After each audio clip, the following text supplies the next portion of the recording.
Saudara-saudariku yang terkasih, pada umumnya di seluruh dunia secara sosiologis itu didominasi oleh paham yang disebut patriarkal, di mana laki-laki itu mendominasi. Laki-laki itu nomor 1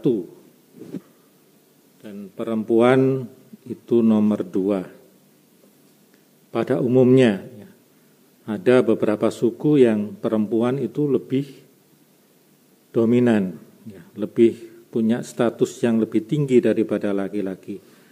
Tapi itu minoritas, bagian kecil saja. Di kitab suci jelas, kalau makan-makan perempuan itu enggak dihitung. Yang dihitung 5.000 atau berapa ribu laki-laki, tidak termasuk perempuan dan anak-anak. Itu sudah menunjukkan. Dan itu bahkan di zaman modern, bahkan di negara-negara yang mengagung-agungkan kesetaraan. Di Amerika Serikat itu yang kesetaraan egaliter. Belum pernah ada presiden perempuan, itu belum pernah ada. Yang sebenarnya sudah menang secara popular vote, Clinton itu, akhirnya elektoralnya akan kalah sama Trump. Jadi itulah yang terjadi. Laki-laki dipersepsi lebih kuat. Laki-laki dipersepsi lebih unggul. Padahal kenyataannya lebih banyak janda daripada duda. Kenapa? Karena wanita itu lebih kuat.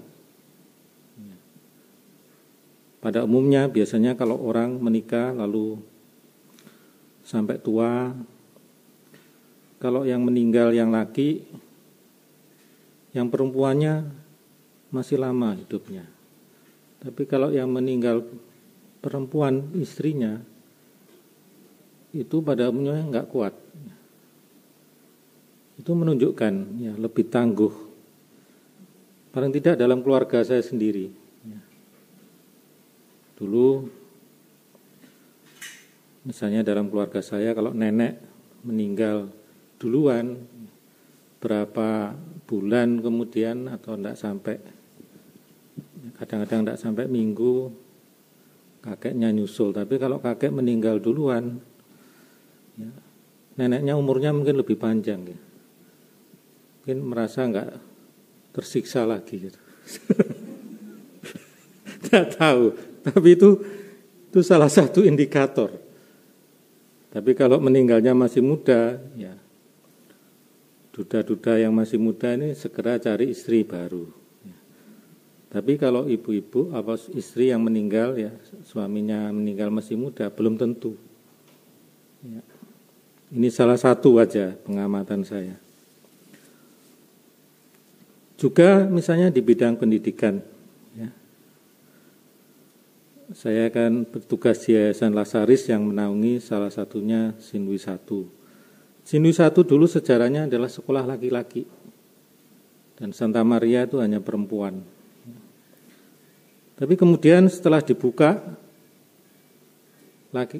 perempuan bisa masuk, itu yang nilainya bagus-bagus itu perempuan. Nah sekarang perempuan lebih mayoritas. Yang banyak juara-juara itu perempuan. Cewek-cewek itu. Di gereja juga begitu, misioner. Begitu dibuka, boleh misioner perempuan, laki-lakinya minggir, karena kalah sregep. Perempuan itu lebih sregep, lebih tangguh, lebih kuat. Makanya kalau saya merenungkan Injil hari ini, Yesus memberi peran kepada para perempuan, memberi kesempatan para wanita untuk terlibat dalam pelayanannya. Dikatakan di akhir tadi, wanita-wanita itu melayani seluruh rombongan dengan harta kekayaan mereka. Tetapi saya merenungkan harta kekayaan ini kan tidak hanya soal uang, soal dana. Ya meskipun wanita-wanita itu memang murah hati ya, dalam hal dana, dalam hal apa. Ya. Kalau misalnya saya pergi itu ya kemana satu rombongan dengan ibu-ibu atau dengan suster-suster, itu mobil itu separuh penuh dengan makanan ya.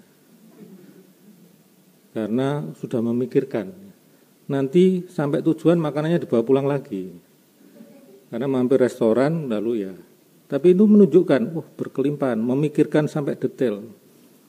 Kalau pergi sama romo-romo nggak ada makanan di mobil. Engkau mampir warungnya nggak ada ya sudah kelaparan ya pulang pergi. Nah, perempuan itu karakteristiknya seperti itu. Melayani seluruh rombongan dengan harta kekayaan. Harta kekayaan tidak hanya soal uang, dana, sumbangan, tetapi apa yang mereka miliki itu diberikan. Sementara laki-laki ya para rasul kepada tugas mereka, pekerjaan mereka yaitu mengajar.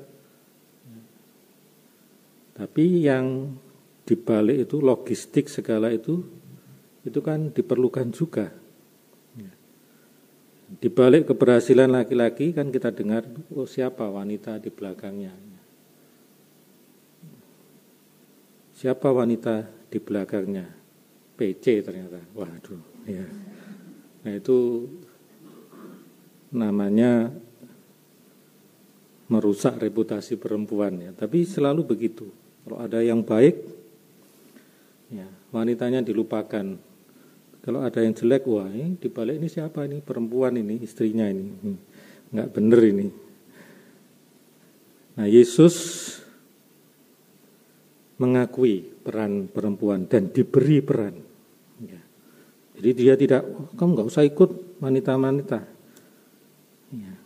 Ke-12 murid menyertai dia juga beberapa wanita. Kalau Yesus tidak mengizinkan, tentu mereka tidak akan menyertai Yesus. Injil ini juga mengajak kita untuk merenungkan bagaimana peran kita masing-masing. Kita tidak mengkontraskan perempuan dan laki-laki, tetapi bagian kita bagaimana? Apakah aku, entah sebagai laki, entah sebagai perempuan, seperti dalam Injil itu, menyertai Tuhan, ikut ambil dalam karya untuk kerajaan Allah. Apa itu kerajaan Allah? Kerajaan Allah itu kan bukan soal bangunan, membangun gereja, membangun. Kerajaan Allah itu soal kebaikan, soal kasih. Apakah aku sebagai pengikut Kristus sudah memberikan kasih kepada siapapun, baik di gereja maupun di luar gereja? Itulah murid Yesus yang sejati. Apakah aku sudah menaburkan kebaikan di mana saja, dalam keluarga, dalam gereja, dalam masyarakat? Itulah ciri pengikut Kristus yang sejati. Bukan menyebarkan fitnah, bukan menyebarkan gosip, bukan menyebarkan kekacauan, tetapi melakukan kebaikan.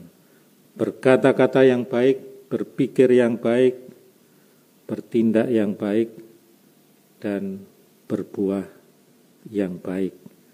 Disitulah kita menjadi murid Kristus yang sejati. Amin.